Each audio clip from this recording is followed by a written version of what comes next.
On peut y aller. Bonjour à tous. Bonjour Marcella. Donc on est en direct aujourd'hui sur Instagram pour un direct spécial nouveau-né à la ferme, puisqu'il y a eu pas mal de naissances ces dernières semaines. On avait vu d'ailleurs hein, l'éclosion des poules. Ça c'était il y a un mois, je crois. Hein. Oui. Je crois savoir. Avril, en fait. C'est ça. Il y a eu entre-temps des dindonos, ouais, tu nous l'avais dit. Des artificielle des cantons. Ouais. Et entre-temps, il y a eu aussi ces derniers jours la naissance des chevreaux. C'est la grande nouveauté. C'est ça, et la naissance d'une agnelle qui est née dans la soirée. Alors une agnelle, c'est un bébé de... D'accord. Je vous ramène au poulailler parce que Okay. comme ça, moi je voulais vous montrer tout le cycle de la reproduction à la ferme. Ouais. Et pour vous montrer où en sont les petits poussins qu'on a vus naître en direct. Oui, parce que nous, la dernière fois qu'on les a vus, ils étaient dans la couveuse. Oui, donc regarde, ils sont là. Ah, ils ont terriblement grandi. Coucou. Oui, ils sont venus il y a 2 semaines dans la basse-cour, C'est ici, il y en a un autre. dans une cage à pâturer. Et le soir, ils dormaient séparément dans une petite cabane que je pourrais vous montrer tout à l'heure avec les dindonos. Parce que l'intégration des nouveau-nés chez les adultes se fait par palier, on va dire. Au début, ils mangeaient vraiment que de l'aliment broyé avec de l'ortie, comme je vous l'avais montré. Et petit à petit, il faut qu'ils s'adaptent. Et en fait, ils s'adaptent avec le mimétisme qu'ils voient chez les adultes. Donc, dans la cage à pâturer, et ça on va y aller tout de suite parce qu'elle est de l'autre côté. Donc là on va dire qu'ils sont en fait, 2 mois. Ce que tu nous dis, c'est que les 3 petits qu'on a en face, là, c'est de là. Et puis celui-là, c'est en imitant les adultes, en voyant les adultes, et pas forcément que leurs parents qui vont... Oui, ici, dans tous les cas pour la volaille, on ne sait pas vraiment qui est la maman. On est sûr que le papa est là parce qu'on a un seul coq. Ouais. Mais grâce au fait qu'on les installe dans des cages à pâturer, une fois que la température elle est assez chaude, on va dire, pour les accueillir, donc on les met dans cette cage-là. C'est comme la cage pour les lapins. C'est la cage des lapins qu'on déplace au fur et à mesure qu'ils ont brouté, enfin qu'ils ont mangé l'herbe. Qu'on a vu pour les lapins. Et en fait, elle sert aussi à intégrer les nouveau-nés dans l'enclos des adultes. D'accord. Eux, on va plutôt les voir par ici. C'est les dindonos qui sont nés aussi il y a environ un mois. Attends, je vais passer de l'autre côté. Après. Oh bah ils sont tout petits. Ils sont plus petits que les poules. Enfin, que parce qu'effectivement, ils sont nés 2-3 semaines après les poussins. On va pas les perturber, ils ont l'air assez craintifs. Ils sont tout blancs. Oui.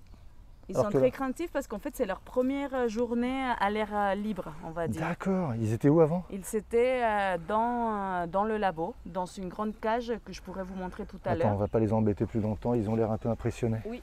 Là, quand on les a mis sur l'herbe, ils ne savaient pas ce qu'ils avaient sous leurs pattes. Ils commençaient à vraiment bouger. Et donc ça c'est les parents? Ça, on est sûr que c'est la maman et le papa. Et moi, je voulais vous montrer donc la petite cabane qui leur sert de, on va dire, dortoir pour la nuit. D'accord. Effectivement, que cette intégration se fasse par palier. Les poussins, hier soir, c'était la première nuit avec les adultes. Mais avant, pendant 2 semaines, ils sont dormis dans une petite cabane comme ça. D'accord. Là, on a tout ce qu'il faut pour eux. Et ici, on a l'aliment, le mangeoire, l'abreuvoir et on paille. D'accord. Donc, le soir, ils vont venir là. Et puis ils ont, alors on voit pas forcément, mais voilà, il y a quand même la lumière qui passe. Il y a ici une grille de protection qui laisse entrer la lumière pour la nuit. L'oxygène, l'air, etc. Et comme ça, je pense que d'ici 2 semaines, ils pourront dormir avec les adultes comme les poussins. D'accord. Et ce qui est bien à la ferme, et ça c'est de le savoir, c'est parce que comme c'est des poussins et des dindonos qui sont nés en couveusson artificielle, le mimétisme il vient pas naturellement avec la poule qui montre tout dès le départ. Donc c'est pour ça qu'il y a aussi ces étapes-là avant qu'ils soient entièrement en contact avec les adultes. D'accord, d'accord, d'accord. Ça va durer combien de temps cette période où ils vont, où vous allez alterner? C'est environ 2 semaines. D'accord, ok. Et après, ils sont à temps plein avec les grands. Oui. Donc, avant de dormir avec les adultes, on enlève la cage à pâturer et déjà, ils peuvent se retrouver à l'extérieur. Okay. Et ensuite, une semaine après avoir enlevé la cage à pâturer, ils dorment tous ensemble. Ok. Alors, je ne sais pas s'il est content ou pas content. Bon, lui, il est sympa. Il nous le fait savoir en tout cas. Alors, si tu veux, on se met ici un peu à l'ombre. Ouais. Et, je voulais aussi vous parler de la reproduction des lapins cette année. Ouais. On n'a pas eu de lapro, on a essayé, mais contrairement à l'année dernière où ça s'est très bien passé, il n'y a eu aucune naissance des lapins. C'est-à-dire que vous avez mis en contact les lapines et les lapins? Voilà, c'est ça. D'accord. On les met ensemble et finalement on surveille, on voit comment ça se passe. Et au bout d'un moment, on se dit ça n'a pas fonctionné, on peut réessayer. Mais voilà, on a essayé 2 fois, ça n'a pas fonctionné. Et je voulais dire qu'en fait, c'est aussi les aléas du métier de fermier. Ouais. Et dans le monde agricole, il faut ne pas s'oublier qu'il y a tous ces aléas-là aussi. C'est pas juste la météo, c'est pas juste des graines qui vont être moins fertiles ou pas. Quand on est fermier, il y a aussi le côté animal. Bah, c'est des aléas qu'on ne peut pas maîtriser. D'accord. Et ça se passe aussi pour les naissances. Et c'est pour ça que le travail du fermier et de la fermière, c'est vraiment de surveiller tout ce processus qu'avec nous a commencé avec, pour les ruminants avec Mitron et T-Rock'n'Roll. Oui, c'est ça, le bouc et le, oui, et le rappelez-vous, bélier. c'était au mois de décembre. Ensuite, Enora, elle a fait un direct sur la construction d'abris. Et ça fait aussi partie de cette observation de la gestation. Parce que voilà, il ne faut pas oublier qu'avant que les nouveau-nés soient là, il y a tout ce processus qui implique une bonne alimentation, une alimentation adaptée pour les mamans gestantes. Ça va aussi impliquer une alimentation pour les nouveau-nés. On l'a vu avec les poussins, voilà, c'est pas l'aliment normal comme pour les adultes, il faut le broyer, on rajoute de l'ortie. Okay. Et tout ça, c'est vraiment pour mettre toutes nos chances de côté.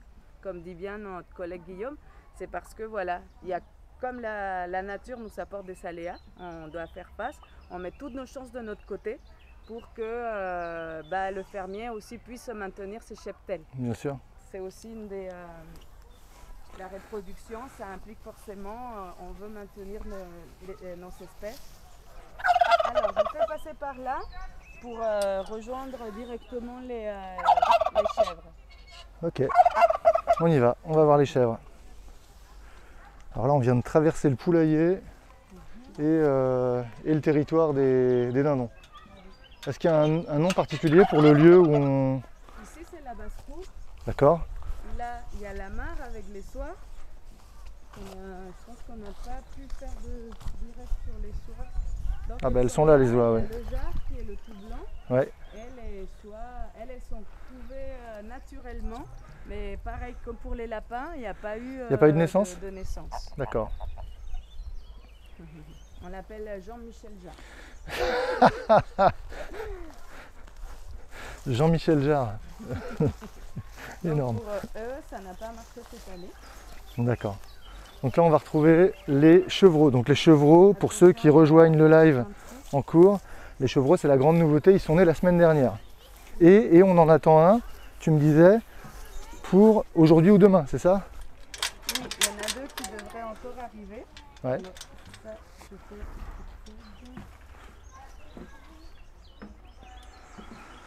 J'en profite pour dire que la ferme de Paris a réouvert ses portes au public, puisqu'aujourd'hui en fait on devait commencer par les chevreaux. Et en fait il y a une collègue qui était avec une classe. Et donc ça c'est quand même bon à signaler, c'est que ça y est, c'est à la fois pour les personnes qui travaillent à la ferme et à la fois pour le public, on peut enfin revenir voir la ferme, les animaux et les cultures en présentiel. Oui, on a ouvert, ça fait déjà 3 week-ends et après-demain ça sera le 3e mercredi, donc oui ça fait plaisir, il y a des gens qui viennent. Ah, vous sentez que les gens avaient besoin de revenir oui, quoi. Et qui sont ravis. Alors c'est ici, on les a sortis ce matin. Ben oui, on voit déjà la maman et son petit là, on les voit, ils sont juste devant, comme s'ils nous attendaient. Il y a 2 chevreaux qui sont nés cette nuit. Ouais. Eux, ils ne connaissaient pas encore le chemin de la pâture. Le petit qui est devant nous, il n'est pas né cette nuit. Les porter pour qu'ils ne se perdent pas. Ouais. Alors attention, je vais juste enlever les fils.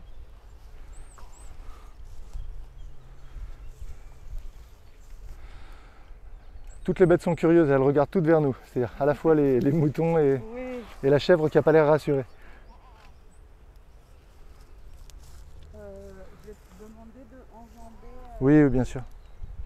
la clôture. Et c'est pas les deux petits qui sont nés cette nuit, ça? Alors, si, c'est les deux petits C'est qui fou. sont nés cette nuit. C'est grand déjà. Dès qu'ils s'arrivent, ils vont se mettre sur leurs pattes. Alors je vais vous expliquer ce processus parce que moi personnellement c'est la première année que je travaille à la ferme, donc la première fois que je vois les naissances. Et c'est tout un processus donc, qui a commencé à l'automne, fin d'automne avec l'arrivée des mâles. Oui. Ça coïncidait avec la chaleur des femelles. Donc ils sont restés ici, je ne me rappelle plus exactement, mais plusieurs semaines, même je pense 2 mois. Ouais. Et donc ils sont fait pourquoi ils étaient venus. Et comme je disais, il y a toute cette surveillance de la gestation. Les mamans se sont toujours bien portées, on voyait bien les mamelles qui commençaient à être remplies de lait pour Oui. l'arrivée des naissances.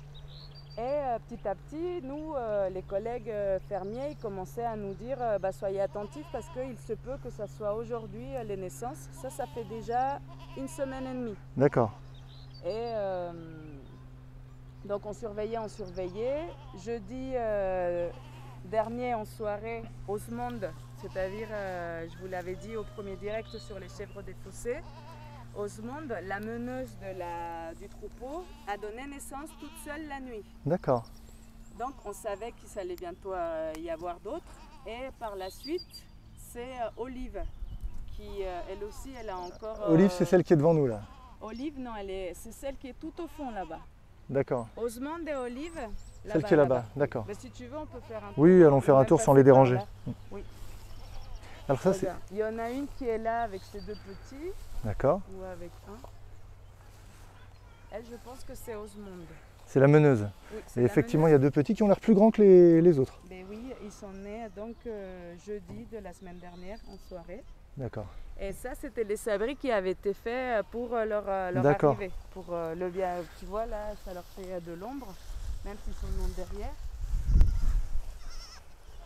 Et donc là, on a Olive aussi avec un de ses petits. Ouais. Et alors pour Olive, ça a été différent. Olive, c'est une aussi des 2 mamans avec Osmonde qui ont encore un bébé de l'année dernière avec elle. Elles ne sont plus bébés, là elles sont en âge de reproduction. Ouais. Mais tu te rappelles, on avait dit que on ne les mettait pas à la reproduction parce qu'elles étaient encore petites et le gabarit ne le permettait pas. Oui, c'est ça, je me souviens. Donc Olive, elle, c'est la 2e à avoir mis bas. Et on l'avait plus accompagnée parce que ce qu'on nous ont expliqué nos collègues, c'est que si au bout, si on voit les petites pattes qui sortent par derrière, et si au bout de un quart d'heure, 20 minutes, le petit ne commence pas vraiment à sortir, il faut quand même surveiller et intervenir si besoin. D'accord. Pourquoi? Parce que ça veut dire que la poche, elle a été cassée. Et le petit peut commencer à avaler le liquide et donc se remplir les poumons et se noyer. Bien sûr. Donc c'est pour ça si au bout de 15-20 minutes il n'y a pas la naissance, on peut intervenir. On doit surveiller. C'est une race rustique, donc elles s'arrivent très bien à le faire toutes seules. Même elles ont besoin d'une tranquillité pour être à l'aise et se débrouiller. Donc là on a quand même... Mon collègue est quand même intervenu parce qu'il y avait cette attente. Mais le petit, finalement, il est venu tout seul. Ensuite, elle a commencé le travail pour la 2e. À chaque fois, on a eu un couple mâle et femelle pour le moment. Et le 2e est venu aussi sans aucune complication. Alors, il y a aussi le fait qu'on attend un quart d'heure pour surveiller la tétée. Si au bout de, pareil, un quart d'heure, 20 minutes, les chevreaux ne vont pas téter ou la maman n'est pas trop réceptive à la tétée, on peut aussi les céder. Comme je disais tout à l'heure, on met toutes les chances de notre côté pour qu'ils soient boostés de la première tétée avec le colostrum. C'est tout ce qu'il faut pour bien développer, donner un boost au système immunitaire. Donc c'est comme ça que c'est passé ça s'est passé pour Rosemonde. Ouais. Et l'autre, elle a accouché toute seule, elle a mis bas toute seule ce soir, avec aussi une mâle et une femelle. Et donc on attend encore une naissance. D'accord. Pour la petite noire qui est celle qui est là-bas, oui. Qui est un peu je ne sais grise. pas si vous pouvez la voir. Elle est encore pleine. Et donc le nouveau-né, il va vraiment chercher la mamelle. Les mamans, elles vont prendre soin tout de suite. Elles les nettoient. Elles se nettoient aussi un peu, elles. Et pourquoi elle se nettoie pourquoi elle va nettoyer les petits? C'est parce que dans la nature, il faut savoir que ces chèvres, elles peuvent aller vraiment dans des grands pâturages. Et il y a des prédateurs. Et pour éviter de laisser des odeurs qui pourraient les attirer, elles vont vraiment nettoyer les excréments, le pipi, tout ce qui fait le nouveau-né dès le départ, dès la naissance. Comme ça, il n'y a aucune odeur qui risquerait d'attirer des prédateurs. C'est ce qu'elles en sont fait là naturellement. Et ça se voit que c'est un clan bien uni parce que Rosemonde, la première à avoir mis bas, elle s'est approchée tout de suite des petits de Olive. De l'autre, oui. Pareil pour commencer à nettoyer. Elle s'était très à l'expectatif de ce qui se passait avec Olive quand elle était en train de mettre bas. Et c'était assez joli à voir en tout cas. C'est un clan qui est bien... Et elles reconnaissent tout de suite leurs petits, quoi. Elles reconnaissent tout de suite leurs petits. Je m'en suis rendu compte tout à l'heure, puisque Rosemonde a juste écarté un des petits pour laisser le sien revenir et renvoyer l'autre vers sa maman. Et pareil aussi, comme on disait pour la naissance des poussins, c'est que chaque animal a son caractère et il y en a qui sont ont plus d'instinct maternel que d'autres.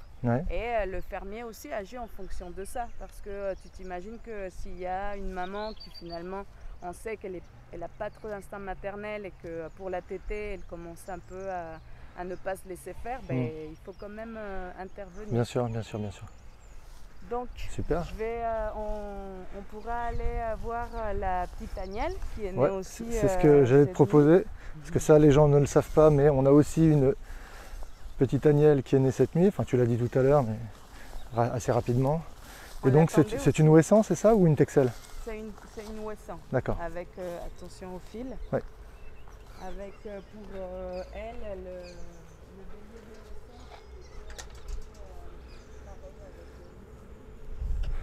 Alors du coup, comme elle est née cette nuit, j'imagine qu'elle n'est pas encore à l'air libre, elle n'est pas... Non, elle est dans la bergerie et pareil, on surveille qu'elle est bien tétée, on surveille que la maman s'en occupe bien, c'est sa première naissance. Donc voilà, quand en plus c'est une nouvelle naissance, il y a quand même un petit regard pour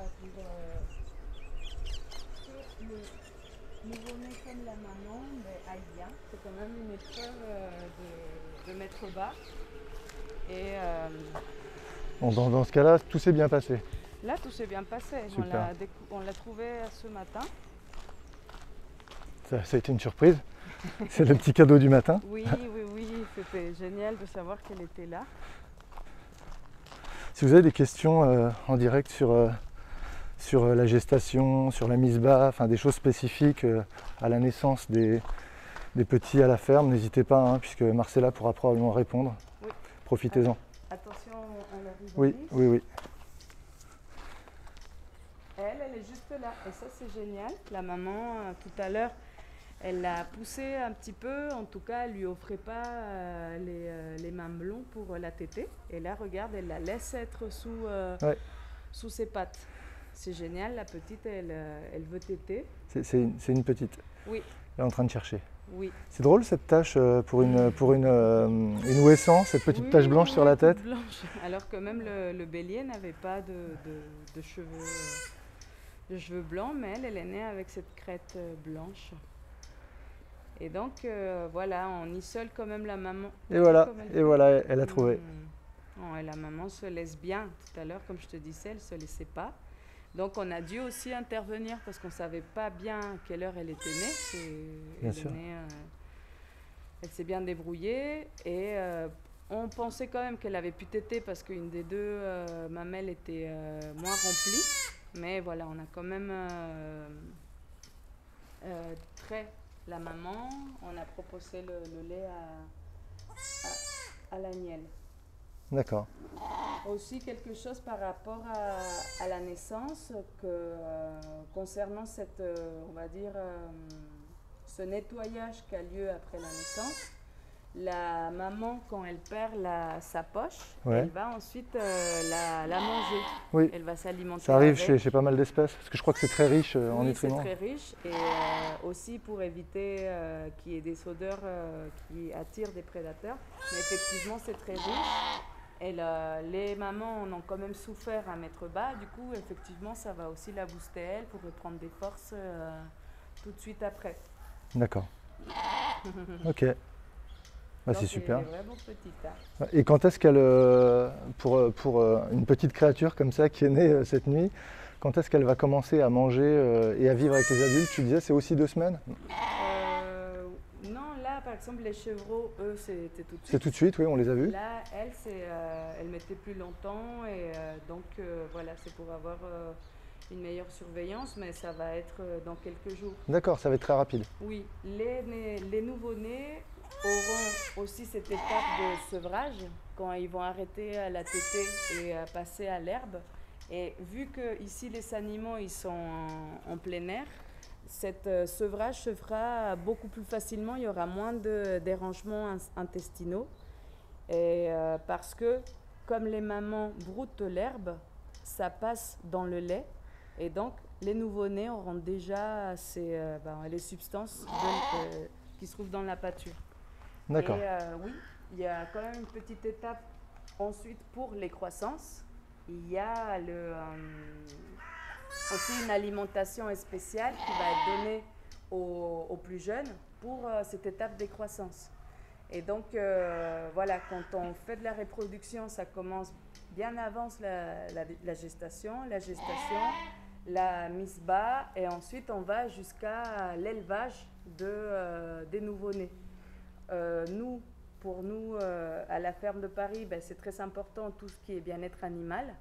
Et avec nos animaux, avec nos reproductions, on est une ferme pédagogique. On peut du coup passer le message au public qui vient à la ferme, au public que nous regarde, au groupe, tout ça, de ce que c'est vraiment les besoins pour un animal de la ferme.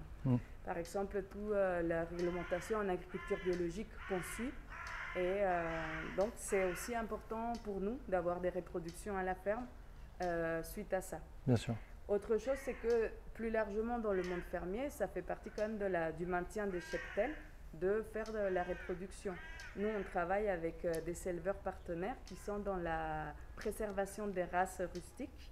Comme je l'avais dit au direct sur les chèvres de fossé, c'est des espèces qui ont failli disparaître, aussi les ouessants. Donc voilà, nous, il y a des naissances, ils nous prêtent les mâles. Et ensuite, il y a des nouveaux jeunes qui repartent garnir à leur troupeau et faire partie de cette conservation des espèces. D'accord.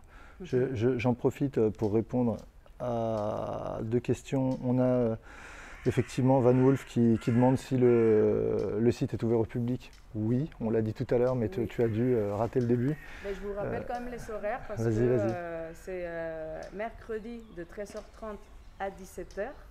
On ferme les portes, mais vous pouvez vous balader jusqu'à 17h30. Et le samedi et le dimanche, c'est 13h30, 18h, 18h30. Pareil. Ouais. Comptez une demi-heure de balade. Et donc, on est au bois de Vincennes. C'est facilement accessible si tu es en voiture. Et il y a aussi des bus qui passent à côté. Il y a le 77. Le 77 passe aussi. Depuis Paris ou Joinville. C'est ça. S'arrête à Plateau de Gravel. Voilà, donc n'hésitez pas. La ferme est ouverte. Profitez-en pour retrouver les équipes et les animaux. On a aussi une question de Queen Reen qui demande est-ce qu'il marche directement à la naissance? Oui, il marche. Il marche directement. Alors, on a eu des mâles et des femelles, à savoir les femelles, elles étaient beaucoup plus réactives. Ouais. C'est elles vraiment qui se sont mis en pied en premier, parties chercher la tétée. Ouais. Et les mâles sont restés un peu plus tranquilles de leur côté. Et nous, on peut aussi laisser stimuler. Moi, c'est ce que j'ai fait. Guillaume m'a dit, tu peux prendre de la paille. Ouais. Et on va chercher plutôt au niveau des poumons. Tu les frottes un petit peu? Pour les masser. Oui, effectivement, Alors lui, regarde, lui, il marche pas beaucoup. C'est un petit paresseux. Non, il est né cette nuit, le pauvre. Oui, oui, oui. Et bah oui, oui. Non, non, mais bah, finalement. Ils se mettent sur les pattes. Alors les poussins, c'est encore plus rapide parce que eux, tu as vu, ils n'ont bah, même ils pas sortent et tout de suite ils sont sur deux pattes. Oui, Et voilà. ouais, on avait Et eu ils ça. vont manger tout seuls. Ouais. Alors qu'elle, c'est mieux qu'elle tête de la maman. Alors, on a une autre question qui est dans la même lignée. Quand le petit naît et que la maman refuse de l'allaiter tout de suite, comment vous réagissez? Qu'est-ce que vous devez faire? Nous, on a des biberons à Ouais. disposition qui D'accord. sont prêts et on tire le lait de la maman et justement pour récupérer le colostrum et Ok. pouvoir lui donner tout de suite dans Notamment ce colostrum qui est beaucoup plus riche que le lait qui viendra après. Ça renforce vraiment le système immunitaire. Et oui, effectivement, il faut faire attention à ça aussi. Comme je disais, on mène toutes nos chances de notre côté pour les voir grandir. Est-ce qu'il arrive qu'une mère rejette complètement son enfant? Alors, ça, c'est une question qu'on a. Du coup, est-ce que tu l'as confié à une autre brebis ou une autre chèvre? Et on verra finalement si les mamans sont arrivées au stade de la gestation, c'est-à-dire qu'elle s'est croisée avec le mâle, il y a quand même quelque chose qui s'est enclenché. Pareil pour les chèvres, l'année dernière, il y en avait une qui n'avait pas du tout été pleine, elle n'avait pas eu de naissance, mais cette année, elle l'a été. D'accord. Donc c'est pas parce qu'une année, il y en a une qui est moins maternelle, que l'année d'après, elle ne va pas changer. Ouais. C'est pour ça que c'est bien aussi de connaître son cheptel et savoir quel animal voilà, est plus maternel. Voilà. Bien connaître le caractère de chaque individu. Et je pense que c'est aussi le travail du fermier, d'avoir ce lien avec ces animaux et pouvoir identifier si jamais il y a un souci ou une carence. Alors merci beaucoup pour cette réponse. On a une autre question qui se pose, c'est pendant la nuit, pendant cette période où on sait qu'ils vont arriver d'un jour à l'autre, d'une semaine à l'autre, est-ce qu'il y a quelqu'un du personnel de la ferme qui est là la nuit pour surveiller? Oui, mais en général, on a toujours une astreinte. Ouais. On a 3 collègues qui, eux, sont responsables de ces astreintes-là. D'accord. Et effectivement, c'est eux qui surveillent, c'est eux qui sont là pour suivre les naissances. Et oui, c'est quand même. Donc il y a bien quelqu'un. Important. Mais tu disais tout à l'heure, et je rappelle ce que tu disais tout à l'heure, c'est que notamment pour les chèvres qui sont une race rustique, elles se débrouillent très bien toutes seules. Oui. Enfin, c'est vraiment, vous intervenez en cas de souci, en cas de problème, Oui, mais a priori, la maman nous regarde, elle est prête à protéger, à bondir sur nous, pour protéger son petit. C'est drôle parce qu'à chaque fois qu'il bêlait, alors est-ce que ça bêle une chèvre? Je ne sais pas. Est-ce que c'est le bon terme? En tout cas, la maman répondait pour le rassurer, pour lui montrer qu'elle était là. Oui. Ok. Et aussi, par rapport aux ouvertures, je voulais vous dire qu'on a aussi ouvert les fermes urbaines. Ouais. Alors, on les ouvre Donc Kellerman, Lenglen. C'est ça, Guinée dans le 18e, ouais. Kellerman dans le 13e et Lenglen dans le 15e. Et on les ouvre moins souvent, mais on fait aussi des visites guidées sur inscription. Et ça, tout est sur le site Que Faire à Paris. Et voilà, de prendre même contact avec nous pour si jamais il y a des questions par rapport aux visites et aux ouvertures en ferme urbaine. Ouais, ok, aucun problème. Bon, donc on vous invite, en tout cas Marcella vous invite à nous poser des questions. Plutôt que de passer par les commentaires, là le mieux c'est d'aller ou bien sur la page Facebook de la ferme, puisque vous avez votre page Facebook, ou bien de passer directement par un contact mail. Voilà, vous avez aussi une adresse mail. Ferme de Paris, @paris.fr. Tout simplement. Écoute, super Marcella, je te remercie en tout cas pour ton accueil. Merci à toi. On souhaite une très bonne santé à ces petits nouveau-nés là qui viennent d'arriver. On vous invite tous à venir les voir directement parce que rien ne vaut le contact, la présence sur place pour se rendre compte de la relation entre les mamans et leurs petits. Quant à moi, écoutez, je vous renvoie comme d'habitude sur l'agenda Que Faire à Paris parce que vous allez avoir de plus en plus d'activités sur place sur les différents sites. On parle de la ferme, on parle aussi de la maison du jardinage qui recommence les ateliers du jardinier, on parle de la maison Paris Nature qui fait de l'accueil au public depuis 2 semaines maintenant. Je vous invite donc à aller voir la richesse du programme proposé par ces équipes. J'oublie aussi les guides conférenciers. Demain, je vous invite, alors je crois que ce sera une vidéoconférence organisée par la Maison du Jardinage sur un thème très intéressant, c'est un retour d'expérience d'associations italiennes sur les jardins urbains. Et à la fois, alors il y aura des représentants de la ville de Turin, de Rome, je crois, et de Toscane. Et donc on comparera, ce sera une comparaison avec ce qui se fait en France, etc. Ça c'est très bien. Avis aux amateurs de jardinage urbain, voilà, on vous invite à y aller. Je te remercie encore. Je vous souhaite à tous une très bonne semaine. À bientôt. Au revoir, merci.